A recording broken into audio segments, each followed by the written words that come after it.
Hello, Dimsdale. I'm Jet You Betcha with today's editorial, which technically makes it a Jetatorial. A 3.0 magnitude earthquake struck near Hasbrook Heights, New Jersey on Saturday night, the U.S. Geological Survey reported. The epicenter was about 10 kilometers underground in Bergen County. Residents in parts of New York City and surrounding areas, including Connecticut, reported brief shaking. New York City Emergency Management confirmed there were no injuries or damage. USGS analyst Zan Davidson noted that while earthquakes are uncommon on the East Coast, this level of quake is considered minor and unlikely to cause damage. Davidson said the wide area of reports was expected due to the nature of East Coast seismic activity and emphasized that there was little cause for concern. In other developments, Kevin Wade O'Neill, 54, was arrested Friday in Old Fort, Tennessee, after authorities alleged he threatened to kill public officials and law enforcement.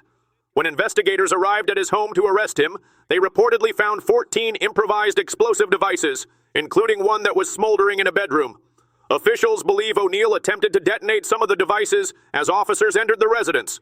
O'Neill faces multiple charges, including attempted murder and possession of prohibited weapons and explosives. He is being held at Polk County Jail without a determined bond.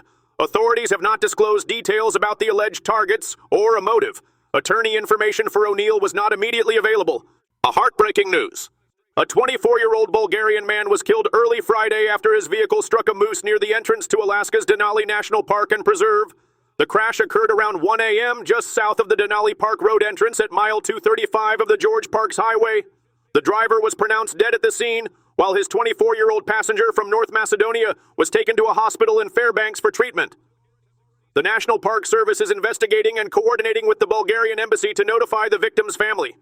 Officials warned that moose, caribou, and other large animals are often active at night and can be hard to see, urging drivers to slow down in dark conditions and use high beams when possible. The incident highlights the risks posed by wildlife on Alaska's roadways.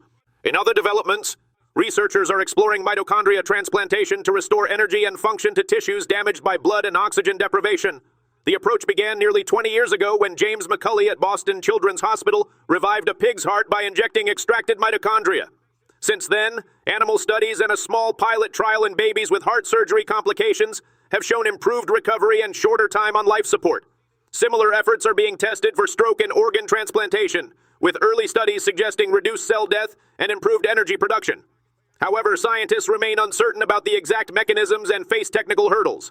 Larger clinical trials are needed before the method can be widely adopted. From all of us here, stay classy, Dimsdale.